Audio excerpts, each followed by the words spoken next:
Welcome to LRM Leasing.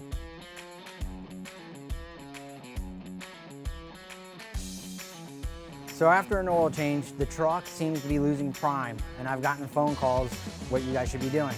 We have to make sure that the person that did the oil change, that all the seals on the fuel filters, looks like they're all closed to the housing. So this isn't one of the fuel filters that you have here. This is a big fuel water separator.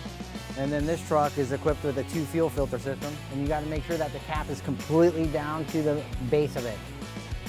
And once everything looks like it's still clean and nothing's dripping, there's a priming pump back here that you guys should use. You should never use can of ether on these trucks. There's actually a sticker right here on the air cleaner not to use it.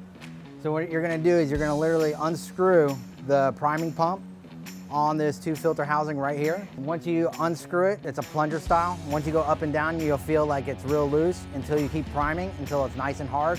Once it's hard, then you fire up the truck and then your truck should be primed.